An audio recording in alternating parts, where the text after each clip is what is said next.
Hello, welcome to the 2020 Portland Film Festival presented by Comcast. This year's festival is jam-packed with movies, workshops, panels, and more. To find out more information about the films you'll be hearing about today or to buy tickets, just go online to pdxff.com. My name is Diane Morgan-Sylvain, and we'd like to welcome our 2020 filmmakers on our panel today. Hello, everyone. If you can, just please, starting with Kiki, go around and introduce yourself and tell us a little bit about your film. Hi, well, thank you for having me. My name is Kiki Tsakalakis, and my film is called Silent Notes in Winning the Race block on the film festival. My film is about a deaf young man who longs to be part of a Black Baptist choir in hopes of being part of their community. How about you, Doug? Hey, I'm Doug Rowland. I'm the writer-director of Feeling Through. We are in the Being There Voices of Ability block. And the film is about the unlikely connection between a teen in need and a deaf-blind man late one night on a New York City street corner. And I made it, I partnered with the Helen Keller National Center to make it and cast a deaf-blind actor in the film, which we found out during the process of making it was a film first. It's the first time a deaf-blind actor is starring in a film, and really happy to be alongside these other shorts who are obviously very thematically related to what we're doing with Feeling Through. Okay, John. Oh, you're muted. The interpreter's muted.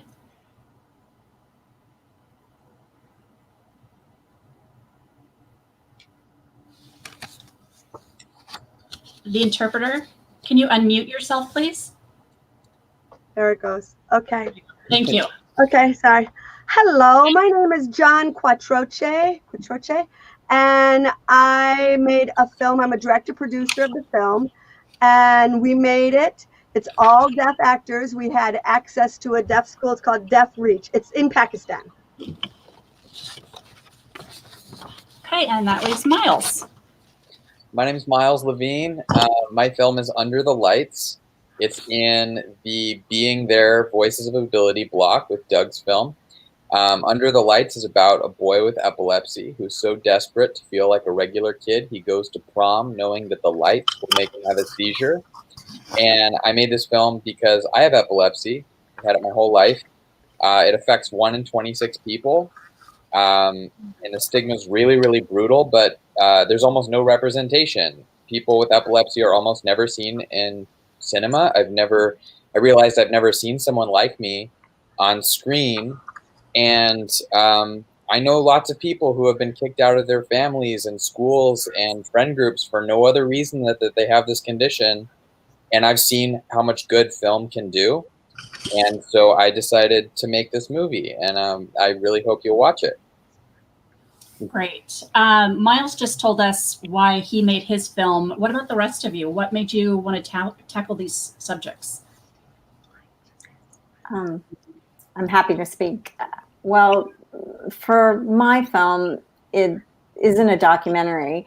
It's a narrative short, and what really inspired me about this film, or how I came to the idea, is it was filmed in New York City on the Upper West Side, and I lived about a block away from this Black Baptist church that I used to walk by all the time. And there was just such energy from the people and the community that circled just this corner block. And what really resonated was the music that poured out of it. They would have, you know, their choir rehearsal, and I just sort of envisioned what the life would be like in there. And then it just conjured up a story surrounding the fact that I always walked by this church. From there, I came up with the idea of having a deaf character. So it was important to me that when I casted this film, that the character authentically was deaf and not someone who was playing deaf.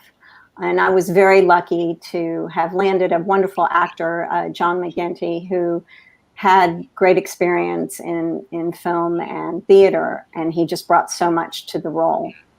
Mhm. And I was also very lucky that the church was very giving to allowing me to film in the church. And with that also came the plus that the director of the church choir happened to be an actress. It was just kismet. And she was so helpful to recruit some of the choir members, and they became like family to me. They were very generous with their time and their voices, and together was just a great coupling. And I was so fortunate to work with all these great people who from cast and crew were very diverse. So that was the actual choir? The choir came from, well, not the entire choir, but you'll see in the film there are a few of them, with the exception of one person. I casted him, Aaron, and otherwise everybody else came from the church, and they just had great voices and were so enthusiastic about participating. I was very lucky. That's great. How about you, Doug? Yeah, so the Feeling Through is kind of a 9-year journey. It goes back. I live in Los Angeles now, where I'm joining all of you from, but I'm from New York City. And about 9 years ago, I was coming home late one night after being out with some friends, and I saw a man standing alone on a street corner holding a sign that said, "I'm deaf and blind and need help crossing the street." So I went up and I tapped him, and he pulled out a notepad and he wrote that he needed a bus stop that was nearby.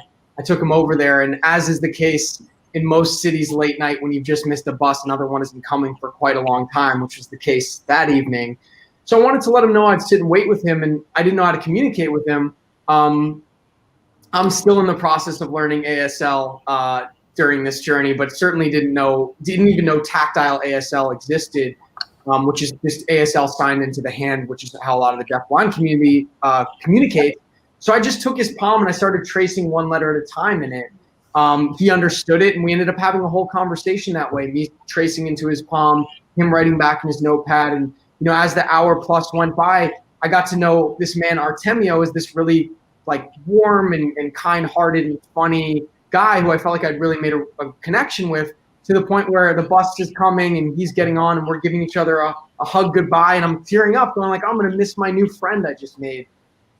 So I ended up writing a film that was inspired by that encounter. It's definitely a fictional story, but it's heavily inspired by that encounter. But it wouldn't be for a number of years that I felt like I was really ready to do it justice. And so about 5 years later, when I just had a gut feeling it was time to make it, I made some other things in the interim. A kind of a very serendipitous sequence of events led me to the Helen Keller National Center. I met with them and we instantly hit it off. Partnered to make the film, to cast Robert Tarango, who was our deafblind actor, who actually wasn't on our casting list the day we were casting. He was working in the kitchen at Helen Keller National Center at the time, and they just pulled him out of there and were like, "Hey, come audition for this thing. You might be good for it." And it's led to this whole journey of being fortunate to be in this festival, also taking it around as part of this 90-minute event called the Feeling Through Experience, which is a fully accessible 3-part event that includes the short film Feeling Through, which is in the festival in the Being There Voices of Ability block, as well as a making of documentary following the process of casting and working with Robert, our deafblind actor, and also the year-long search for Artemio, the man who inspired it, and a panel discussion and Q&A with the deafblind community. So if anyone who's watching is interested in catching one of those, sign up for our mailing list at feelingthrough.com, and there's opportunities to watch the other parts of it as well. But that's kind of like a synopsis of like a 9-year journey that leads us here. That's great. John, how about you? What made you decide to make this film? Well, I was lucky. I met these friends from Pakistan. I was going to college, and they asked me to go to Pakistan with them. So I went twice, and they have a deaf school over there. So I went the first time, and then I decided a second time to go back to visit the deaf school. And that's when I had the opportunity to make the movie there. So, yeah, the deaf in Pakistan, there's very few resources for them there. So it was a great opportunity. Yeah, the school seems pretty amazing. I was blown away when the different services, the different programs that they offer, and then also the fact that they have to train their own teachers. Thought that was pretty phenomenal. I didn't realize that there was such a large deaf community in Pakistan. So yeah, amazing Oh school. yeah, there are. Now, Miles, I was really excited to see that you're developing Under the Lights into a feature. Yes. Can you tell us a little bit more about that? Yeah. So the making of the short film is something of an experiment, right? Because the epilepsy community largely has never seen a film authentically portraying a person with epilepsy, similar to what Doug was talking about. I worked at a camp for kids with epilepsy for 7 years, and every single year, these kids, and they would be basically my age. I'm 25 now, but when I was working there, I was like 18. Maybe 16, 17-year-old kids say, I've never made a friend in my life before. And the common theme every year is these kids would show up and they'd say, I had no idea until today that anyone else had my condition, which is stunning because it's as common as breast cancer. It's 1 in 26 people, right? And so I went to the Epilepsy Foundation of Northern California and said, I'm going to make a short film, and let's see what happens, because I want to prove that the general public wants to hear our story. And so during this process, I've been going to the various epilepsy foundations around the country. Like I got in touch with the one in Oregon because of the Portland Film Festival, and they can't believe it. And they're using it as, I had someone reach out saying my wife wants to come out, meaning tell someone I have epilepsy for the first time ever. And she wants to use this film as a way to get people together to break the ice. And so I'm trying to build that kind of tool. And so I made the short film just to see if what would happen. And sure enough, the disability community wants to use it as a tool. So I've begun making the feature film, which will be about what happens next to this character who's put it all on the line, going to prom, knowing the lights will make him have a seizure. Where does he go from there? What is his family dynamic like? I want to show a really nuanced look of what it's like to be a person with epilepsy, but in a very accessible way that people without disabilities can connect to. And so if you're interested in either using the short film as a tool, or you know someone who should see it, if you want to be an ally and show interest in the feature film, we're at underthelightsfilm.com and on social media at underthelightsfilm. And I love talking with people. I answer all messages, so I'd love to talk with people. It's definitely an exciting project. It'll probably be a 9-year journey, just like Doug was talking about. So I definitely feel that. So we're very excited. Kiki, one of the things that stood out to me watching your film was when one of the choir members asked what Zacharias is doing. And Miss Parker responds, says he wants to make a joyful noise. Actually, I lost my train of thought. So sorry. What response have you been getting to your film? You know, it's funny that you mentioned that. This has been a few years of a journey with this film, more than a few years.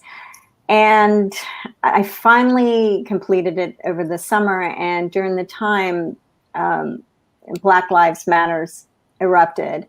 And I looked at my film and I thought, here are two cultural disparities that have merged, and not only on the set, but off the set.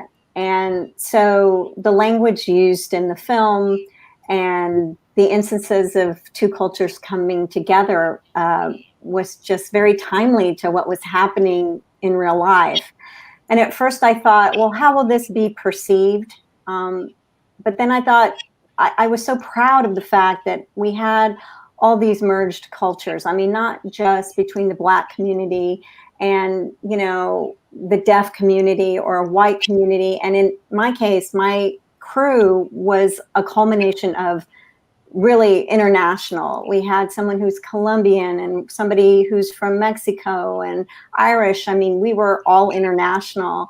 So when I think about this film in making it and the dialogue that was, you know, said throughout the film, I only think of how everything that was expressed within the character, with the characters, only brought them more closer together to understanding the situation they both were in. So when Louise Parker says he's trying to make a joyful noise, to me, it speaks very highly of the fact that she's attentive to what he's doing, and yet he's not quite there yet, which makes him even work harder. So it was something between somebody being deaf and really trying to fit in, and also the fact that he's Caucasian and he wants to be a part of a completely different culture. And I just thought, well, that speaks volumes to many scenarios. So I think I enjoyed watching the differences that occurred on the set with the filming the film. But everybody and everything about it seemed to unify very well. That's great. Doug, I'm so curious about your experiences directing this film, because you know, Artie, the actor who played Artie, actually being deaf and blind. What was that like?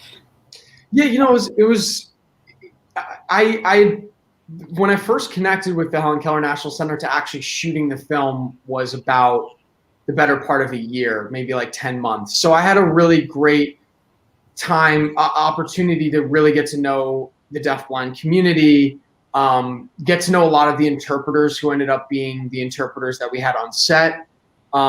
As perhaps John and MJ can attest to, I don't know if you two have worked together before, but having interpreters that you have a rapport with already, definitely under heightened circumstances and a situation where all communication is already challenging, makes it a lot better and easier.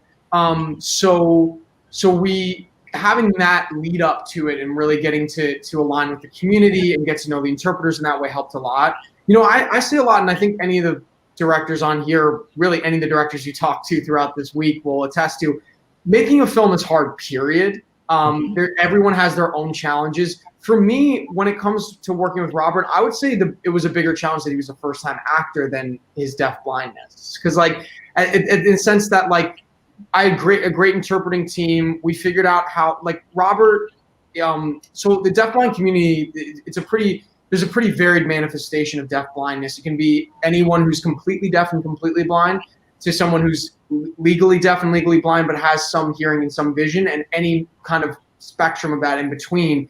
Robert is someone who's born completely deaf and he has Usher syndrome, which is the leading cause of deaf blindness, and he lost almost all of his vision. He has like very pinhole glaucoma vision that is completely blind at night. And we shot pretty much the whole film outside at night. So we did need to figure out how to create lighting conditions where he could see the interpreter and we could facilitate communication. But once we figured that out, it was more just getting a first-time actor out of his head. You know, I love working with first-time actors. I've done it a lot. And I think there's also like a real authenticity you can get if you cast it right. But also one of the challenges is getting them to take ownership over the role. So I'd say that was the hardest part in a lot of ways. But he was also someone who had such a great attitude and was really like someone who was a hardworking guy in everything that he does, that he was a joy to work with. So yeah, I think that's one of the things that like maybe is something that someone might make an assumption that was the hardest part, but it was really definitely some other factors. But with that said, like, you know, I was very fortunate to have that team of interpreters and partner with the Helen Keller National Center to make it. Had I not done that, it would have been cost prohibitive for the budget that we were working on to be able to facilitate that communication. So we were really, really fortunate And for anyone who's interested in learning more about Helen, you can go to helenkeller.org and learn more about the organization and the deafblind community. That's great. Yeah, the chemistry between your two actors was absolutely beautiful. It was a really touching film. So I want to hear from all of you on this one. Why is it important to diversify the narrative?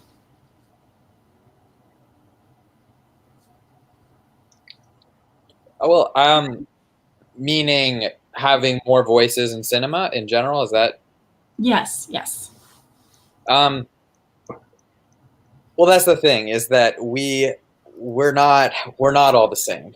There are a lot of experiences out there, and cinema has this incredible power where its purpose, what it's designed for, is to put a person into another person's shoes.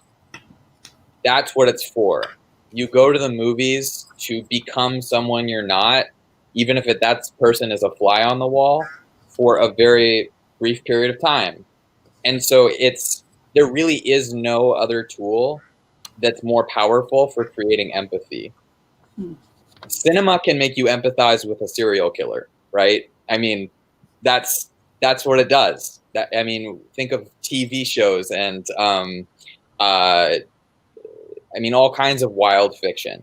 That's what it's designed to do. To ignore the fact that we can change the way people see each other by using that device would be crazy. And so there's two reasons. One, it's important for us as people who are not often seen in cinema to use this device because it's proven to work, right? There's no better way for me to put someone in a position where they can know exactly what it's like to be me. On the other hand, as a society, there is a tremendous amount of to be gained by having that experience. There's a study that I came across recently that said that despite all the division in this time, we live in the most peaceful time in human history. And with the least amount of violence, if you go back all the way to like tribal days. And one of the reasons was the advent of written storytelling. That when people began to read stories about people that weren't them, suddenly it's harder to be hateful. It's harder to be angry because you've been in someone else's shoes, even if it's in this sort of like weird abstract way. We need different voices in cinema because we're getting bored, right? We're getting tired of seeing the same actors play the same roles over and over, and we need it to be entertained. So everyone benefits. Everyone benefits by having a new story and a new kind of person tell a new kind of story. Good answer. So what challenges or do you have any memorable moments from your experience with making these films? Just anybody jump in who wants to. I'm happy to. I have really many, but one of the ones that's really stands out, or a couple that stand out the most, were in working with my choir. There were challenges, but then things were seamless. I think the challenges were, we shot this film very quickly in 3 days, and really one day that we were permitted in the church. And we had scouted out different locations within the church of how we wanted to approach the scenes. So the challenges were to make everything seem seamless and have sound and energy that the choir brings in the film. For my choir, they just kept going and going after every take. They just seemed to work tirelessly. For me, I looked at obviously as a director and making sure everyone is okay, I looked at it from every angle. And that day was full of energy and exhaustion. I really wanted to capture the energy that that choir was bringing, not only to the film, but the dedication, not only to the story of the film, but to the dedication of actually filming it. So it was a mixed blessing. The other factor that was a challenge for me, but also of a learning process, so I embraced it more than it was really ever a challenge, was that I had never worked with someone who was deaf. And that was John, my lead character.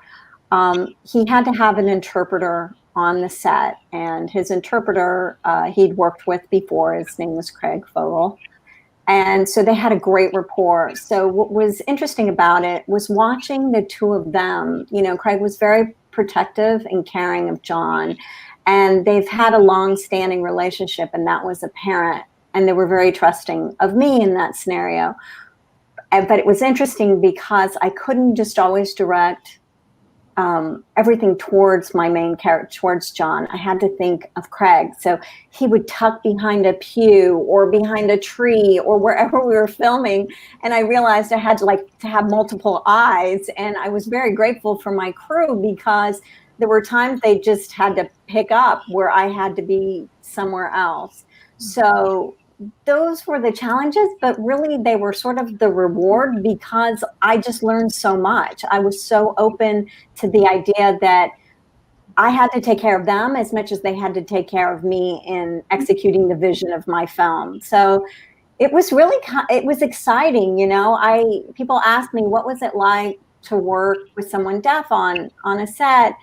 And I said, it was a learning process. And I just had a great group of people to work with and a great actor. So it made things a lot easier. That's great. Yeah. That's great. Now, John, were you also going to chime in on that? Yeah. Yeah. I brought all this equipment and flew over to Pakistan. You know, I was going to make this film. I wasn't sure how I was going to do, but I got there. And I got there, and we had 2 locations, and I had 5 pieces of luggage. So I had all this luggage stuff, and I had to coordinate with the different. I had interpreter. Oh, all the languages. I had spoken English, written English, spoken Pakistani, signed Pakistani, everybody. We had interpreters on top of interpreters on top of interpreters. And so I went there once, and then I went back to America, and I was working with the School for the Deaf there. And then, you know, I had a teacher there that was helping me get the plot it out and make everything happen. And so luckily I had a lot of support. I needed a lot of support. That's great. That's great. Miles, Doug, either of you? Yeah. My favorite, I have 2 favorite memories. One, the production was generally just very fun because it was all people who really wanted to be there. And a lot of people who had no connection to epilepsy other than through me, you know, just being friends with me. And it was just very moving to know that all these people wanted to be there because they wanted to make a difference. Mm-hmm. And, you know, I want to make a film and I want my community to like it and see themselves on screen and all that. But I mean, obviously what I really want is for the outside world to want in, right? That's the big win. So it was just a very warm, very loving sort of family experience. We did all kinds of crazy stuff. We built a set, and you'll see there's rain elements to the whole thing that we had to design that are practical. And but my favorite memory is my actor had to learn how to have epilepsy on a deeply emotional and very physical level. I've had seizures while I'm sitting here, and he had to learn how to do that. So he has a photographic memory, and he'd been observing me the whole time. And we just had a moment where we said, okay, you know, the important scene's coming. Pierce and I are going to go in the back room and have seizures together. So we went in the back, and I just asked him, you know, what do my wrists look like? What do my eyes look like? What happens to my nose? What does my forehead do? And he matched everything because he'd watched me and he remembered. And I was not going to put him on stage until I felt like I saw anyone with my experience would say, that's me, that's my story. And he did it so well, it made me cry. It was a deeply, deeply moving, very special experience. Yeah. I'm actually surprised to hear that Pierce had to learn that, because it did seem so natural. He's an extraordinary actor. Yeah, I was very fortunate to find him, and I want to say he went on to be an epilepsy advocate in his own right. He's currently making his own epilepsy documentary. He's traveled around the country talking to epilepsy specialists and interviewing people with epilepsy around the country. He's really decided that this is his calling, and it's been. I have told him, I said, if this film disappears tomorrow, then we already won, because you're out there doing your part. So he's great. That's really cool. Yeah. Yeah, we were shooting this film almost entirely outside at night in downtown New York City and parts of Brooklyn. So you're definitely dealing with a lot of the people who are out and wanting to, interfere with a film shoot. So we definitely had a couple pretty notable instances of that, including someone who, for whatever reason, kept trying to run us over with his car. Was kept going around the block and doing it over and over again until we called the cops to stop him. But on a more positive note, Robert is a first-time actor. It was cold out. It was challenging circumstances. So the first couple of days, he was struggling, just feeling comfortable, just kind of getting through certain scenes. And there was one day, it was so cold out, and we had to we couldn't be out for more than 5 minutes at a time. And he was really struggling with this one of the more involved scenes. And we kind of went back and just for about 45 minutes went through this scene micro beat by micro beat over and over and over again. It was frustrating. He was upset, but then we went out there and he just nailed it on the first take when we went back out. And it was this moment where the entire crew just circled around him and was patting him on the head and on the shoulder and on the back. And this it was a real turning point for him, because it was kind of rarely do you have such a specific moment where someone kind of goes from feeling like an amateur to feeling like they really know what they're doing. But it was that very turning point for him where it was pretty much smooth sailing for him after that, and that he kind of gotten over that hump of initially not feeling confident in his abilities, and then really having this breakthrough moment that kind of carried him through the rest of the shoot. So that was definitely the most memorable moment of the shoot. Okay. So this is kind of a random question. Kiki, on Zacharias' shirt, there were coordinates. What Yes. they to? I'm sorry? Do you know what they're to? Yes, they're a small island that is off of the coast of Maine. And I'm going to butcher the name, sorry, but it's Islador. It's a private island, and a friend of mine took me there, and I bought the shirt as a souvenir. And I have this shirt. I'd given it to my son. And in putting the character together, I really wanted to show the disparities between the two cultures. And my character's background is supposed to be of an upper middle class or affluent family, and that it shows his passions, his summers, his hobbies. And I thought, well, this is something that's very different from what he was seeing and experiencing in the film as the character. So I selected that shirt on purpose to just give him sort of this cultural niche for him. Oh, that's great. Yeah, I was tempted to, if you didn't have the answer, I was going to have to look that up.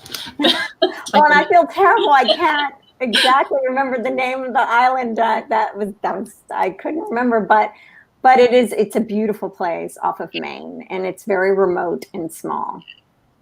That's great. So what's coming up next for each of you? How about we start with you, John? What's coming up next? Mm-hmm. Okay, well, I'm planning to go to Brazil. I'm going to go to Brazil, and they have a deaf community there. So, the Deaf Olympics. The Deaf Olympics are going to be there, so I'm going to film that. So, next year in the winter. Very cool.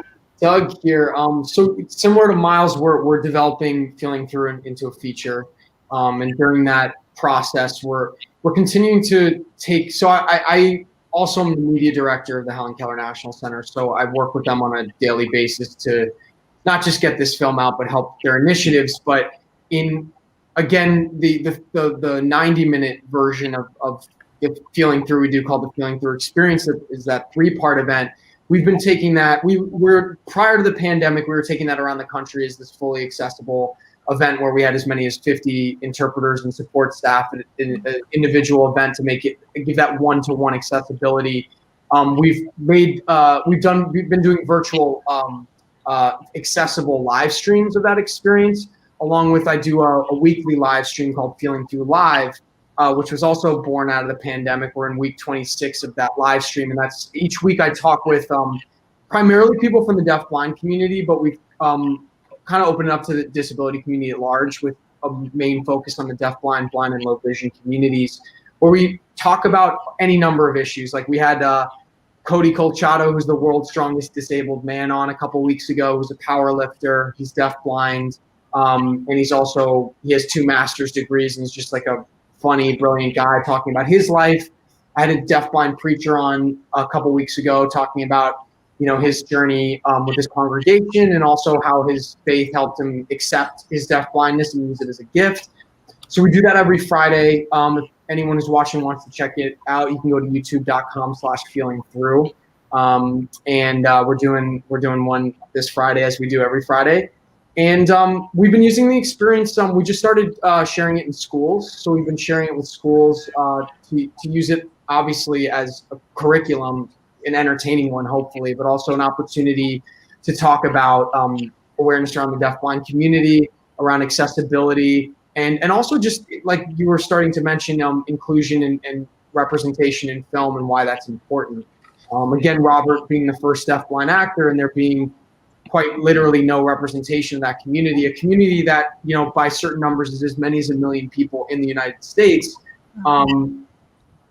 A lot of people, their perceptions of the world around them are shaped by what they see on TV and film, on the news, and what have you. So the importance of having more of that representation, not just in Feeling Through, in the weekly live streams that we do, and hopefully a lot more projects moving forward. So, yeah. Very cool. I mentioned the Under the Lights feature.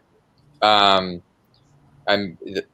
developing the script right now, but I'm similar to Doug. I'm trying to make the short film available to the disability community.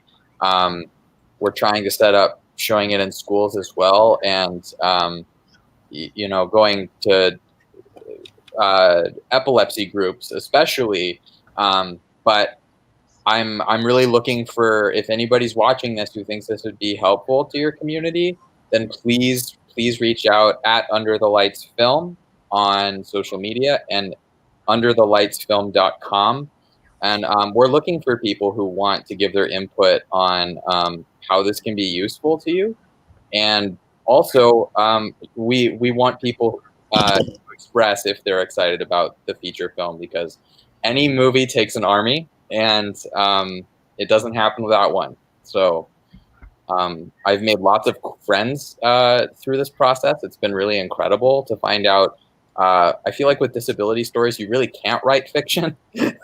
Someone has been through this, Like I've come across people who said, "Oh yeah, I went to prom knowing it would make me have a seizure," there's you can't miss, you know. So it's been a journey, and I'm really looking forward to meeting all the people that I'm about to meet. So thanks for putting us on. The Portland Film Festival has been very exciting. Thank you. Thank you. How about you, Kiki?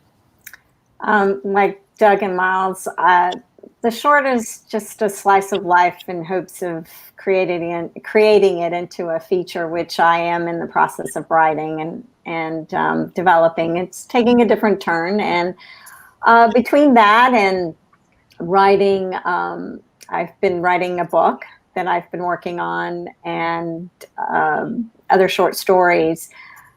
That the hopes is that with Silent Notes and writing during this time, that as the community opens up, especially New York City, because I'd love to continue to film it there, that, you know, it would be ready and open to the idea of filming it back in the city, which I love very much and is always so giving to film. And in between there, I have stepped on the other side of the camera during the pandemic. I started taking an acting class that met in person by the actor Jeffrey Tambor. And during the pandemic, we ended up going in Zoom like everybody else, and we became this intimate family. And I can say it's been completely a challenge and interesting and giving. Jeffrey has taught the class so much. He really believes in being authentic towards the craft. He has this expression, don't put a hat on a hat. And it really has brought the best and the most out of all of us who've been in there. I can't say enough. So hopefully between that experience, finishing the feature, New York opening up, I hope to film this as a feature one day. And I am just so happy and honored to be a part of Portland Film Festival. I appreciate all the social awareness that's associated, and to be in this room with these incredible filmmakers and the awareness they've brought to, you know, voices of ability, because I do think it's not so much a disability as a challenge, as I once had this conversation with my actor, John, and he said, for us, it's, you know, it's just a challenge, you know, and people recognizing our talents. And I completely appreciate that. So hopefully Silent Notes will get even bigger and better and be filming on the streets of New York one day.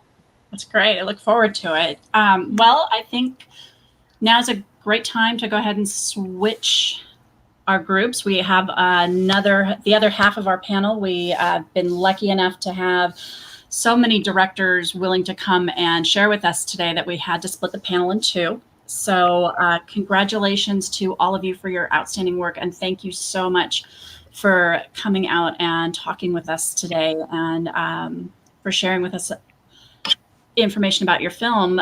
Really quickly go through and tell us where they can catch your film one more time, and just go Kiki, Doug, John, Miles. My film is in the Winning the Race block of Voices of Ability, and you can also get more information on www. Silent Notes short film. We are in the Being There Voices of Ability block, and you can either go to @FeelingThrough on any of the platforms or feelingthrough.com for more information. Yes, hi. Mine is Deaf Reach, Hope for Pakistan. So you can find us on Facebook and deafreach.com. Thank you. And Oh yeah, and we're in the block Winning the Race. Winning the Race. Mm-hmm. Under the Lights is also in the Being There block for Voices of Ability. And reach out on social media at Under the Lights Film. Check out the fan art that these kids are sending in. It'll melt your heart off. And connect with me at underthelightsfilm.com. Thanks for being here. All right. Thank you, everyone, so much. Thank you. Thanks. Bye. Thank you, everyone.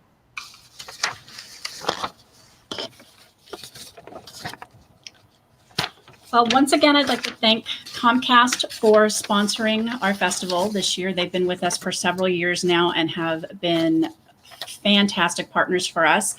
If you want to catch our festival and actually watch us on TV, you can just say Portland Film Festival into your Xfinity remote.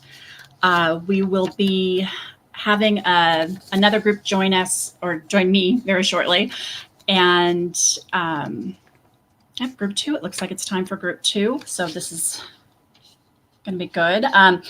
The films that were just discussed, once again, were Deaf Reach, Hope for Pakistan. You can catch that film as part of our Winning the Race short block. Under the Lights is part of our Being There short block.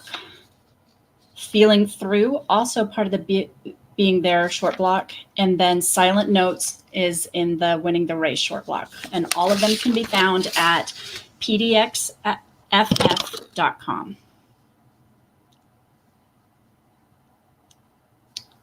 And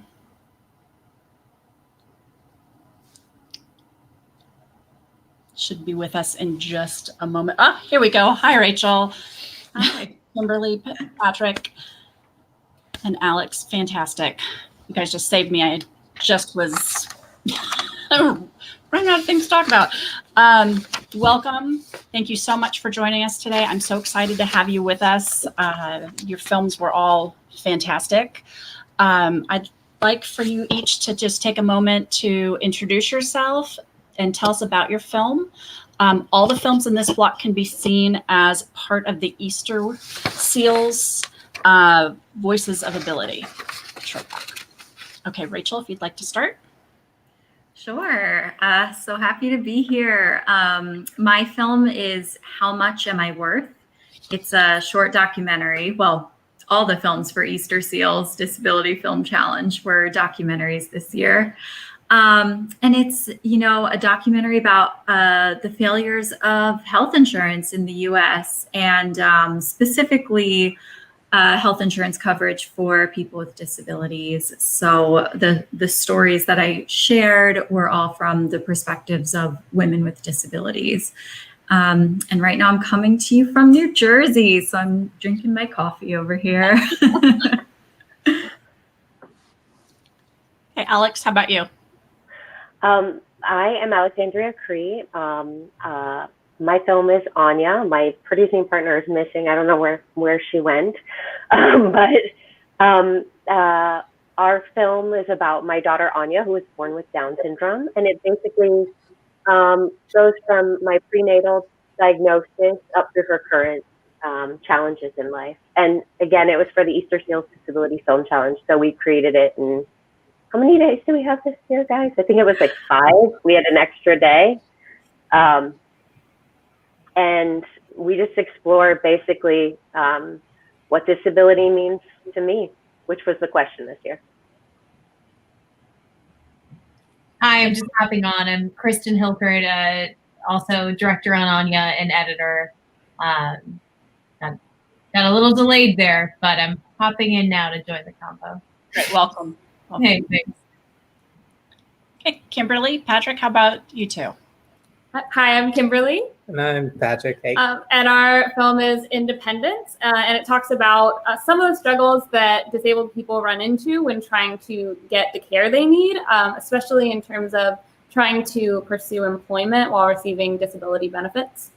Yeah, and it's about kind of just, there's a really confusing and complex kind of catch-22 when you try and get, like advance, if you will, for lack of a better word, as a disabled person, where like you can like do well, but you can't do well enough. Otherwise it starts to become counterproductive. And so it's something I'm actively going through. So when we got the prompt, it was like, well, there you go.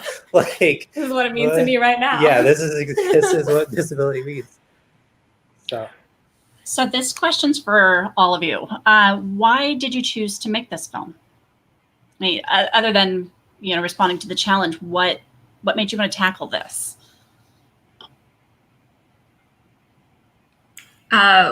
I can speak to that. Yeah. Oh, so many reasons, I am an amputee. I lost my leg in a car accident 8 years ago, and I had a surgery on my leg right when the pandemic started in March. A lot of amputees will have follow-up surgeries over the years, removing bursas, or there can be an infection, things like that. It's pretty common. So I realized when I became an amputee, I would need to have really good health insurance that would cover, hospital stays, surgeries, all the prosthetic legs, durable medical equipment that I would need. But after my most recent surgery, I got a bill in the mail that I wasn't expecting for the anesthesia. And I was just shocked because I have good health insurance. I checked with my insurance and with the hospital to make sure everything would be covered. And then I get a surprise bill in the mail. So I got that bill just a week or two before we started shooting for the Easter Seals Disability Film Challenge.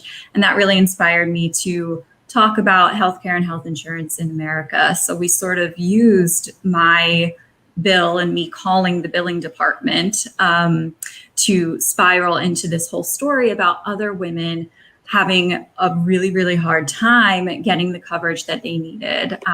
Like one woman in the film, Jaleesa, she had been trying to get a prosthetic arm through health insurance, and they ask questions like, can you brush your teeth? And if you can, well, you don't need an arm. And it's like ridiculous things like that, if you're not an amputee or if you're not in the disabled community, you might not know that we go through these things on sometimes a daily or weekly basis. Not being able to get wheelchairs through insurance. New York State's one of the hardest states to get durable medical equipment. So that sort of just spiraled into this documentary.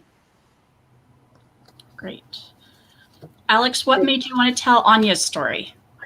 So this is the second year that I've competed in the challenge, and I really, really loved doing it last year. Kristen and I have actually done some challenges together before, and I always feel that you learn something, or you grow, you stretch, you learn more about the craft. And so I had signed up to do it in April when it was initially happening in Los Angeles, and I put a whole crew together, and I had actors, and then basically it got canceled because of COVID.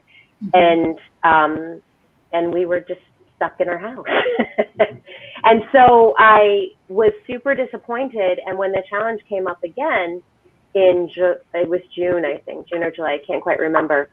I kind of was like, I want to do it, but I have all this other stuff going on. And how am I going to be able to do it with, I don't have a crew here because I had just relocated to Ohio. And so I had talked to Kristen, and, we worked together on many things before. I'm like, would you be willing to edit? How could we do that? What would that look like? And so, her story is pretty intense. And also I got a lot of negative input when I found out that it was a documentary. As soon as that I found out that I had a prenatal diagnosis, I felt the medical community was just very, very negative. Every time I went to have a checkup, it was like I felt that it was all doom and gloom. And it took a lot of joy out of my pregnancy. And I felt that when I was pregnant, I looked for other stories of people who had children with Down syndrome to understand what that would look like, and against basically what doctors were telling me. And so I always felt that if I could tell her story and other people would see it, that it might make them less afraid and also more hopeful. So for all those reasons. Great. Yeah. Okay. Yeah, and I just want to add that Alex have been friends for many, many years. We've worked together on multiple projects, and when the challenge came up,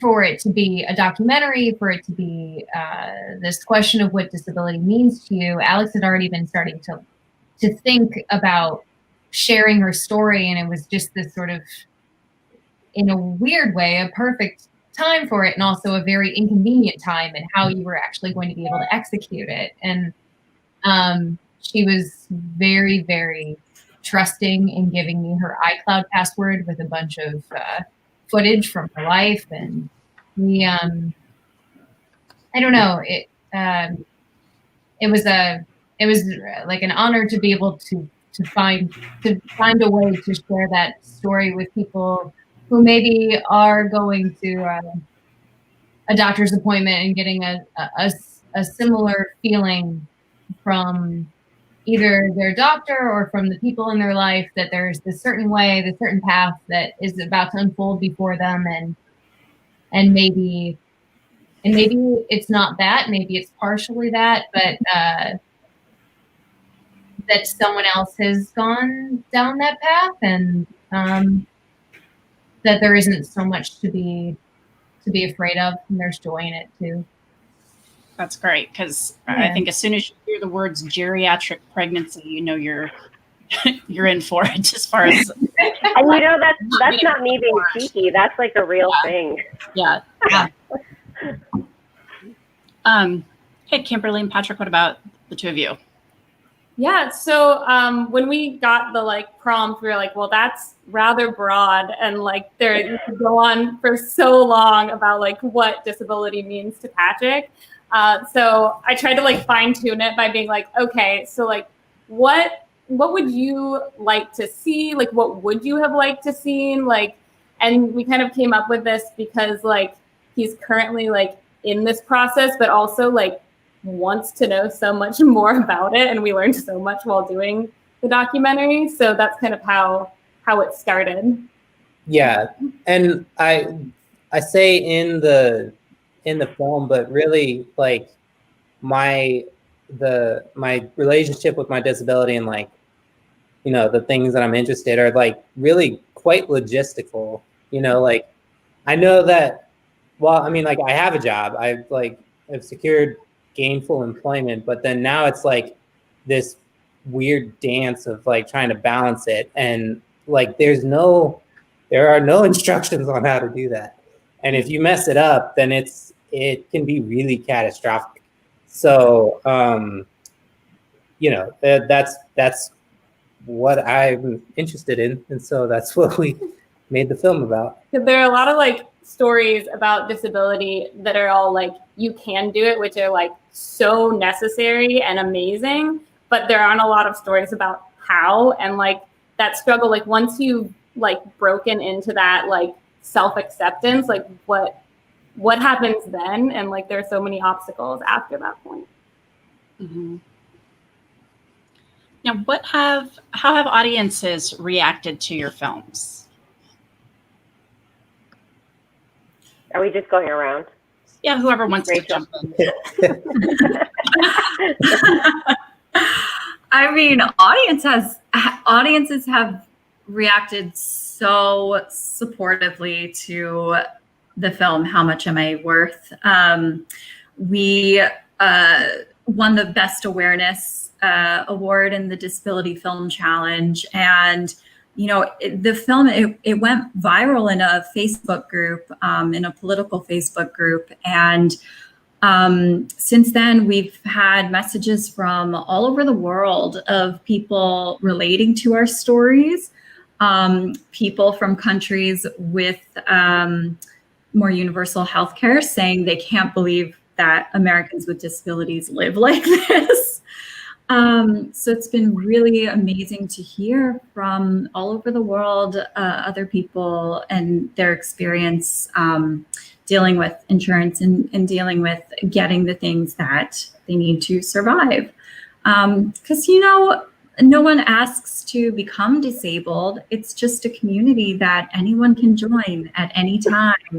And it's not this big old awful death sentence. I love being a disabled woman. I mean, making this film has made me so proud to be a disabled woman. And I feel like there just needs to be more awareness that when you are disabled, you can still lead an amazing, fulfilling life.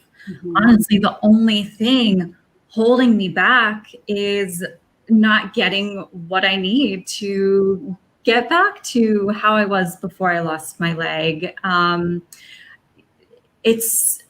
like to say that the technology is disabled, not me, but also I think society and our mindset is a little disabled too, because, you know, there's amazing technologies out there. There are bionic legs out there. There are arms for wheelchairs that can let you grab things if you don't have that dexterity, but no one can get it. It's like blocked because it's too expensive, but yet, you know, I don't want to go into too much. But the technology is out there. It's just really hard for disabled people to get their hands on it. So I think just spreading awareness that disability is not a death sentence by any means. It's just another way of adapting and living. And we just need to be able to get the things that we need to lead our best lives. And my friend Denise says that so beautifully in the documentary. She moved to Norway, and when she, you know, went to her prosthetist, who is the person who, you know, makes the prosthetic legs, he asked her why she had such an old prosthetic leg that was falling apart. And she was like, you know, as an American, you just learn to take it as far as it goes because you don't know when you'll get your next foot, basically. So just hearing him say, like, the Norwegian community believes that you should get what you need was mind-blowing and in the best way. Yeah, I forgot the original question, but that was no. Yeah, I was a little just stunned. I found your film very eye-opening. The thought that the one woman in your film had to crowdsource to get herself a wheelchair. Yeah, for 7 years, insurance would not cover a wheelchair. She is a nurse with a medical degree, and she could not get a wheelchair so she could go do her job, you know? It's ridiculous. And I'm glad that other people are relating now with our stories. And I love what I think Miles had said in the last conversation about how, you know, stories are bringing us together and they're making us understand each other a little better. And I think that by having stories like the ones everyone made this year for the Disability Film Challenge, we're all just becoming more empathetic people and more inclusive. And I learned so much by watching all of the films this year. And I'm working my way through all the films in the Portland Film Festival, and I'm just blown away by how much I didn't know and how much I'm learning about myself as well through all of these stories. Kristen and Alex, how have people been responding to your film? Amazing. Like I was simply shocked. I just couldn't believe that, you know, people called me and left me messages crying and, oh, I can't believe this. And, you know, it touched so many people. And I guess that wasn't really what I was aiming to do. I mean, I'm glad that happened. But I was just aiming to say, like, hey, this is what our life looks like. You know, it's potty training at 6 and it's, you know, still on bottles after cancer. And, you know, there's a lot of ups and downs, and it's beautiful and it's hard and it's hilarious and it's all the things. But I was stunned. You know, basically the whole time that we filmed, I was doing yoga teacher training for children. And I was doing all the homeschooling stuff for my daughter, and she sees 6 specialists and she has like 4 therapies a week. So it's pretty packed. And the one day I had to film her was on Friday. And I was, you know, we were pulling other footage, and I was filming myself, trying to figure out, okay, how are we gonna piece this together? Should I do voiceover to narrate it? Should we use interviews? You know, and Kristen and I were going back and forth about that. But I just was shocked because I really wasn't expecting that, you know, just basically with some home videos, in addition to, I had this one day on Friday in which she would do nothing. Like, I'm like, let's go swing on the swing. And she's like, no, let's go, you know, show me what you do on the sofa, whatever. I mean, and she would not be directed. So, you know, it kind of forced our hand into using a lot of like, hey, I'm sneaking a video of what it looks like when she goes to the bathroom. And isn't this like hilarious and awful? But people really seem to relate to it. So it was very heartwarming to me. I'm not surprised to hear that at all, because I fell in love with Anya 2 seconds after she was on screen. She's really adorable, and what a little champion. Yes, she is. Toughest little person I know. Mm-hmm. Now, Kimberly and Patrick, what's the response been to your film? Yeah, it's been great as well. I mean, it's, you know, I've gotten messages from people in the disabled community and able-bodied people, you know, disabled people being like, yeah, I'm there too. Like, I lost my benefits, you know, last year. It sucks. And then able-bodied people being like, what? Like, you, like, people I've known my entire life had no idea that this is like all going on behind the scenes, you know? Now they're armoring up and they're like, this is outrageous. Yeah, no, seriously, yeah. It's People, great. so that's been a positive, you know, a positive thing. Rachel, we were laughing when you were talking just now about the like old, you know, falling apart prosthetic, because my best friend's mom just sent me a picture of me and him from 15 years ago. I have the same wheelchair.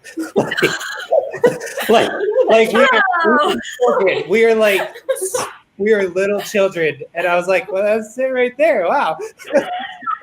Now it's in the other room in the bathroom. Yeah.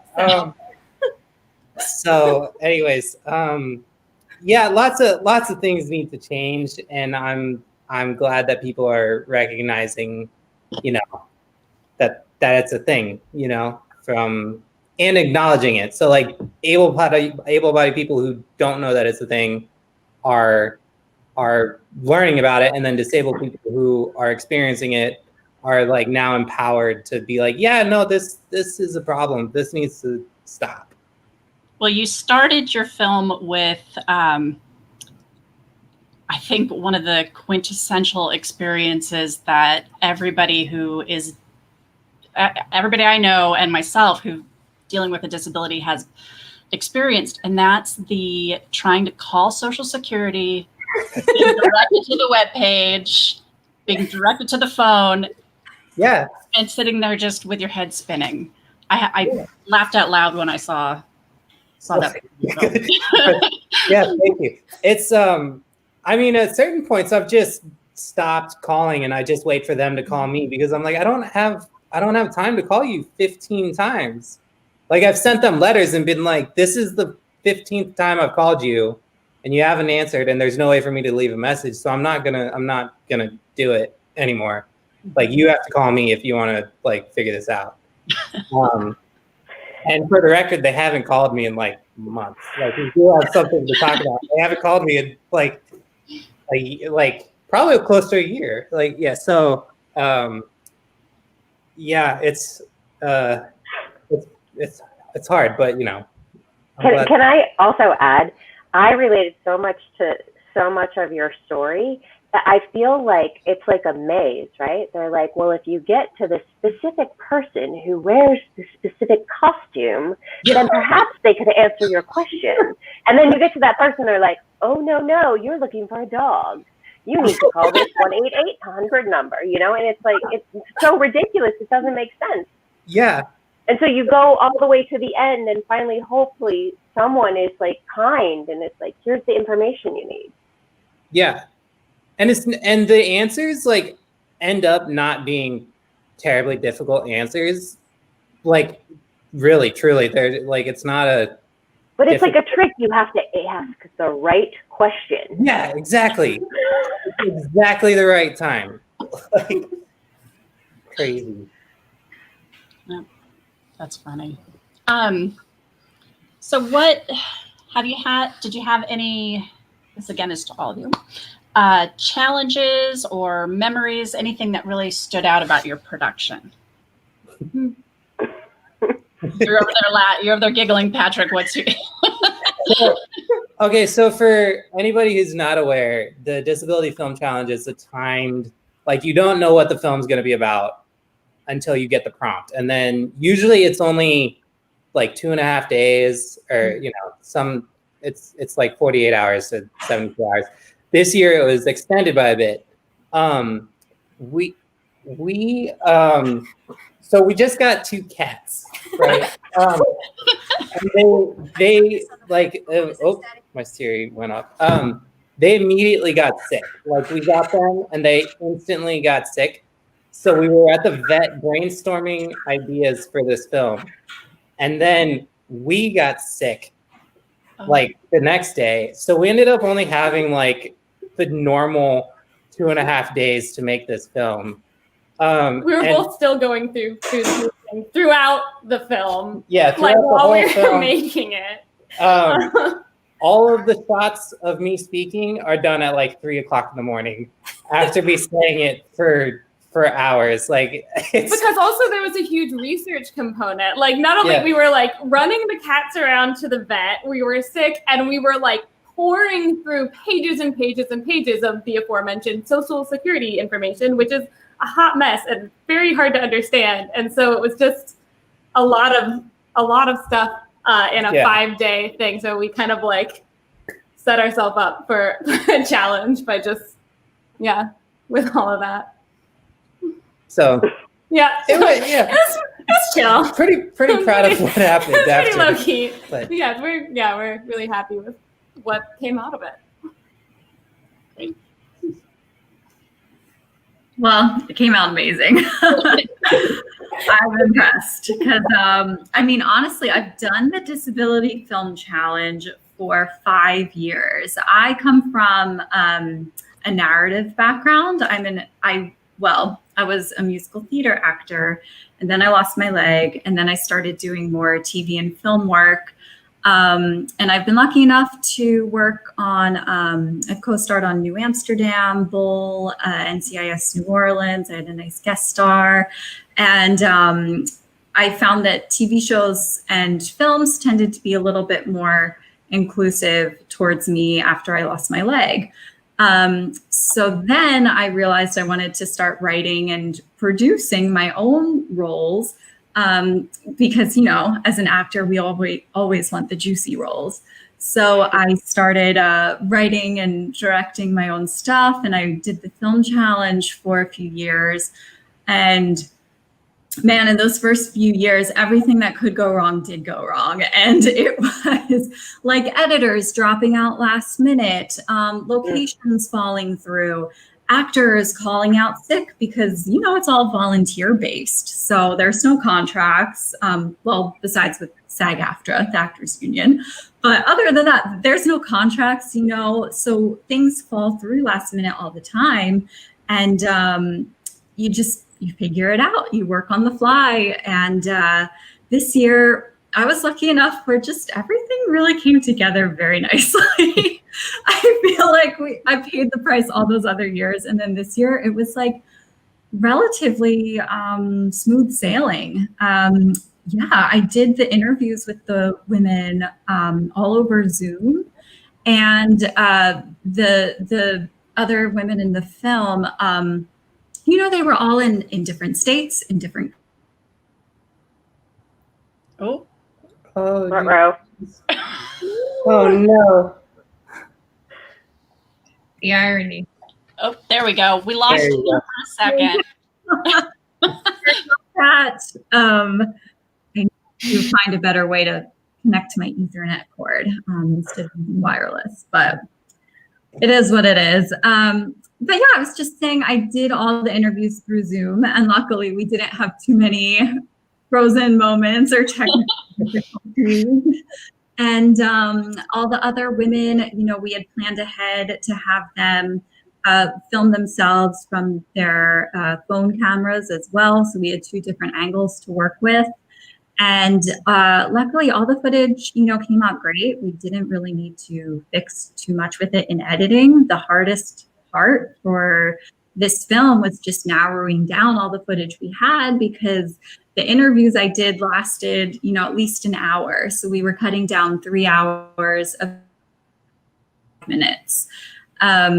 So we have all this footage now. We're thinking about making a longer version of How Much Am I Worth? But for now, we just jam-packed those 5 minutes from the 3 hours of footage that we had. But yeah, relatively smooth sailing this year. So knock on wood. Well, I hope you do make a longer version, because you had so much good information, and it's information people need to know. Just the one fact during the closing credits about insurance. I don't recall which insurance, but it was basically people being allowed 1 prosthetic limb in their lifetime. Yes. New York State in 2015, when I was hoping to move back to the city after having another revision surgery on my leg, I discovered that New York State has a 1 limb per lifetime rule when it comes to getting a prosthesis. In 2015, they had that. It was deemed illegal. So they changed the wording on it, but it still exists. I was just looking to see maybe I could move to New York now. It still exists. They just added 1 limb per lifetime, but also including repairs and replacements. But that wording makes it so hard to get a new prosthesis approved. And I've been wondering why. I'm in New Jersey, I get my legs, not easily, but I can get a new prosthetic leg when I need it. My friends in New York, I talk to them and they can't get a new leg for 3 years. They fill out paperwork and paperwork and paperwork. And I didn't realize it was because they still have that rule. They just added in extra words. So, wow. Yeah, it's very frustrating. Amazing. So Alex and Kristen, what about the 2 of you? Any challenges or any, I'm sure working with Anya, having a kid who you're focusing on, you have all sorts of memorable moments. That was challenging. And the fact that we were 3,000 miles apart with a 3-hour time delay, and I realized as I was filming that I live in the airplane, every time I went to film, I'm like, oh, there's another airplane. Oh, but I think other than not sleeping, staying up all night. What do you think, Kristen? Because we would Zoom at night and go over the footage together. Mm-hmm. And the 2 to 3 a.m., like Kimberly and Patrick were saying, voiceover recordings from Alex's car from her Prius in the driveway as it was raining. And we're trying to match voiceover. And there was a yoga teacher training. I had a shoot one day, so the time was sort of truncated. But and other things like we really wanted to share some of these experiences. Alex had these we were going back and forth of whether or not we should do an interview to the camera or just do a voiceover the whole time. And there were certain aspects of the interview where Alex could tell about experiences she had in the doctor's office or things that people had said to her, things that she had learned along the grocery store. The grocery store, all the random bits of wisdom and prognostications and things that people wanted to give her.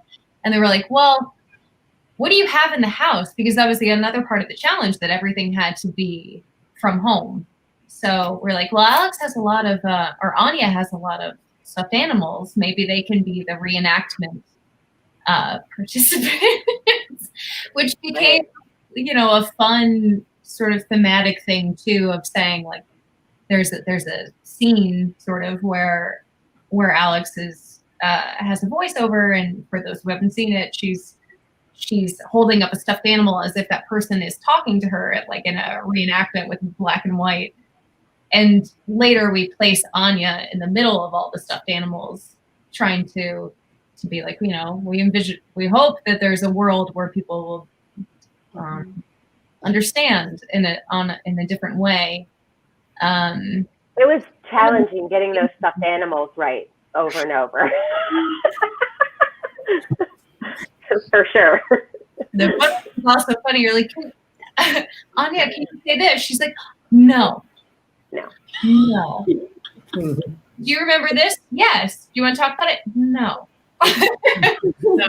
So yeah, there was some challenge. She has a strong no from the hospital, like a residual no. A lot of things happened to her physically in a time when she was, pre-verbal. And so we always use music as a way to give her agency, to empower her. Like, we never wanted those experiences to get stuck in her body, essentially. Or the fear and the grief. And so, yeah, so she's got a strong no. What did Anya think of the film? Oh my God, she loves it. I'm not sure she really gets it, but she's just like, she loves to watch. She loves YouTube, so she's like, I'm on YouTube. She thinks that's pretty cool. That's awesome. So what's next for each of you? Rachel, they seem to like you to get first, so. Oh man.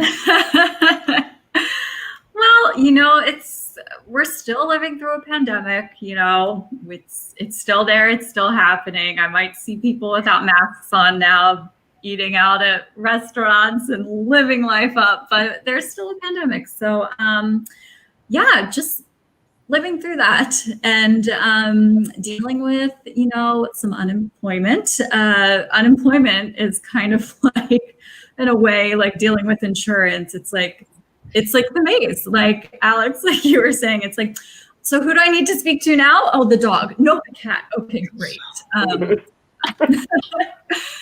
So artistically, what's keeping me sane is just watching independent films like Portland has, and thinking about my own scripts. I've been working on a TV pilot called Lame, and it's about a group of friends with disabilities. And we actually found a really fun way to include this sort of health insurance crisis, where one of the characters goes on like a drunken rant, basically. And it's been really, really cathartic and fun to work on this comedy series, because I do come from, a narrative background. So writing and cooking and just taking long walks has really gotten me through the pandemic, and will hopefully keep getting me through. And hopefully more, auditions and opportunities will come up.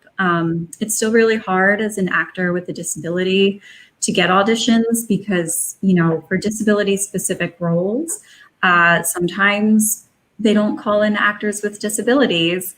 And then for like playing a nurse, they don't call me in a lot of times because of my prosthetic leg. Luckily, New Amsterdam did, and I play a nurse on that show. But a lot of shows don't think of disability in that sense. So the mom can have a disability, the lawyer can have a disability. So I'm just really hoping to get, more auditions. And just write, audition, and cook.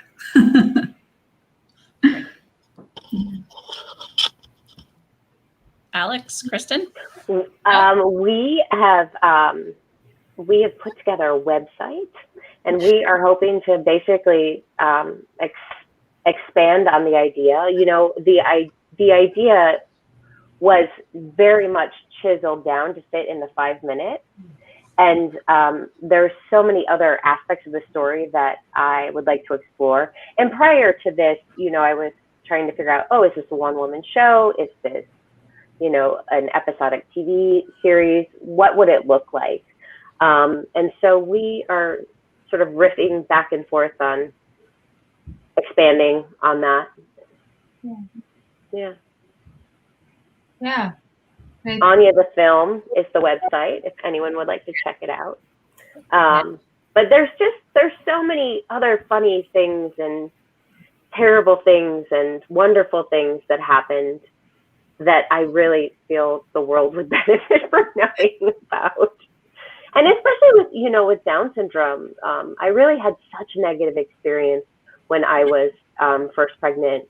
And I have seen in television sort of the same experience that I've had. If you watch Catastrophe, there's an episode in which very early in a pregnancy, the actor has a very similar experience. And I just feel that what possibly we knew about Down syndrome versus what we know now is so different, but yet the doctors that I experienced, at least, I mean, I know wonderful doctors, but that the information that I was given was just so negative and like, this is going to be the end of the world, you know? And how could you even think about bringing a child into this world when this is basically what their life is going to look like? And I just feel like that's not true. And no one gets to decide what my daughter's potential is other than her. So that was really sort of the driving force behind all of it as it expands.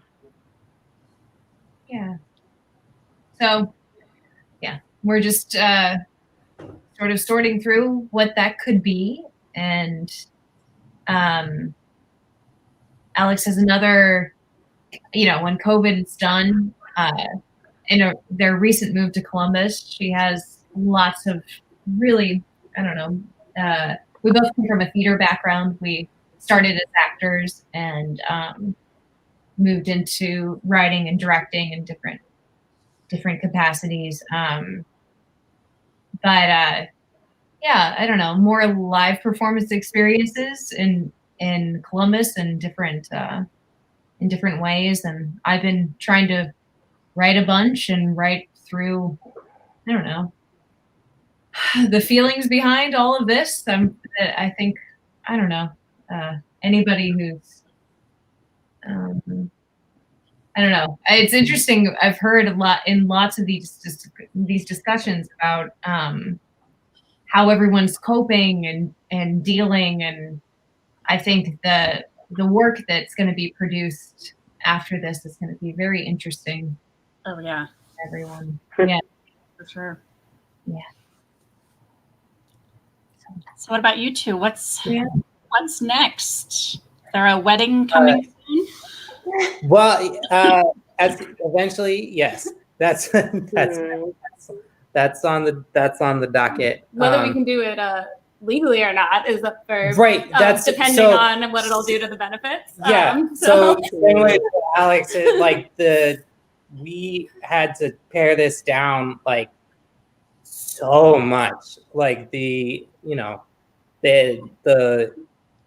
implications of like the issue and like the limitations that are set are you know, I mean, it's you can't do it in a short doc. It's just not a thing. So we have started scripting out kind of a series that expands on it.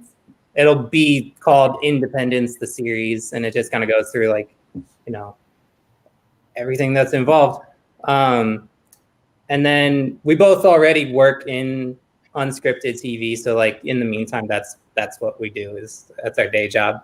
So staying busy and, you know, plugging through. Yeah. Yeah. We just mostly like our main goal is to just keep working on as much disability content and putting more disabled voices out into the world. So looking forward, we want to just pitch more disabled content and yeah. Yeah. We're working on a pitch this weekend. We are, yeah. So wish us luck. Yeah. Good luck with that. And to all of you, it looks like we're about out of time, but thank you so much for making these films and for taking the time to come out and speak with us. today. I thoroughly enjoyed every minute of watching your films. Very, very compelling. Very compelling. For anyone who has not seen them yet, please check them out as part of the Easter Seals block at pdxff.com. And tonight at 8:30, we are having a movie trivia. Come out and join us for that. You can also go to portlandfilm.com. So yeah, if you'd like to hear more from the directors on today's panel, please join us in our virtual lobby, accessible at pdxff.com. And thank you all so much. I think. Thank you. Thank you. Thank you, Diane. 8:30, so I think we are done. Thank you for staying up late with us, those of you on the East Coast. Thank you so much. Thank you. Yeah.